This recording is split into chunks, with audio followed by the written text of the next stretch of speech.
Ludwig van Beethoven will be 250 years old this December. And across the globe, performances of his works are being played in his honor, including in today's concert at the Beethoven Club.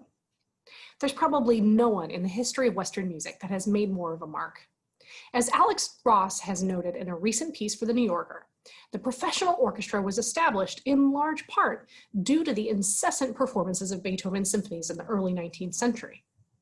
Beethoven's demand for a more resonant and flexible keyboard made the modern piano popular.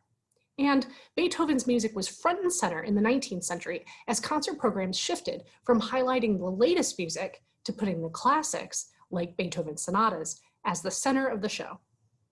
Before Beethoven, audiences were not expected to hear a piece again and again. After Beethoven, they were. As Ross puts it, no composer labors so hard to stave off boredom, to occupy the mind of one who might be hearing or playing a particular piece for the 10th or the 100th time. This mesmerizing intricacy of Beethoven's music demands that it be played again and again by the most accomplished musicians. There is something new to be found in it each time, for performers and for the audience. Beethoven meant it to be that way. In 1801, when the Sonata No. 5 in F major was published, Beethoven was established as a favorite keyboardist in music-loving Vienna.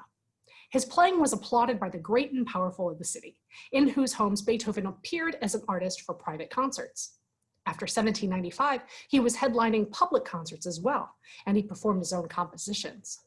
Most of these compositions in the early years were tied to the new keyboard instrument of the piano, then called the forte piano, because it could shade his music with the softest pianos and the most thunderous fortes. 9 of the 10 sonatas that Beethoven wrote for the violin and piano were written within 6 years around the turn of the century for his own performances on the piano with various famous violinists who would come from all over Europe to display their talents in Vienna during their tours. Beethoven was not only a piano prodigy, but he was also very familiar with the violin as well.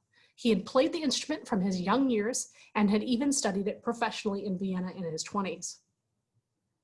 Beethoven began work on the 4th and 5th violin sonatas at the same time in the summer of 1800. He was also working on his 2nd symphony and a ballet. The 2 sonatas are contrasting pieces that were meant to be performed together as companion pieces with the same opus number. However, a mistake at the publishers meant that they could not be bound together, and so they were reassigned separate opus numbers rather than re-engraving and rebinding them. Opus 23, the 4th sonata, is urgent and restless in nature. Opus 24, our spring sonata for this concert, is set in the traditional pastoral key of F major and is much more relaxed and lyrical. When the spring sonata was published, it was advertised not as a violin sonata, but instead as a piano sonata with violin obbligato. Obbligato meant an indispensable melody that must accompany the piano for the piece to be complete. However, the work is well balanced between the 2 instruments, and as you listen to tonight's performance, you'll hear the dialogue between the violin and the right hand of the piano. Even though it's considered one of Beethoven's early works, we can already hear him straining at the reins that tied him to the light world of 18th century classicism. One example of this is that in the sonata he puts in an extra movement, the 3rd movement.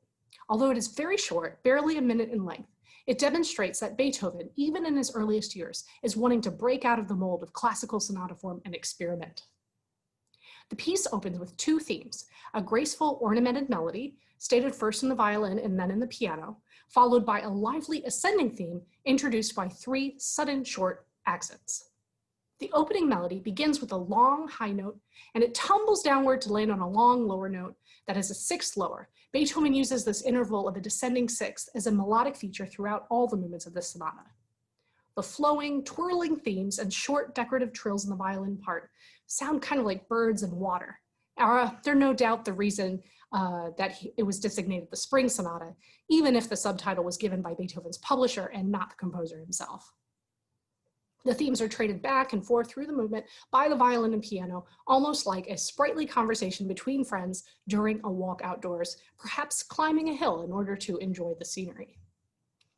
The 2nd movement, which some scholars have likened to the harmonic richness of Beethoven's friend Schubert's music, is marked Adagio molto espressivo. It seems to me that this movement is almost in the style of an 18th century opera aria, with its lovely, soaring, almost singable melody, first stated in the piano and then the violin. The movement is in a modified rondo form, where a refrain or A section returns after each new part.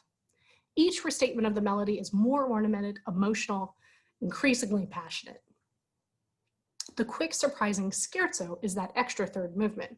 There's a constantly repeated 3-note rhythmic pattern in the piano, answered by an offbeat rhythmic pattern in the violin.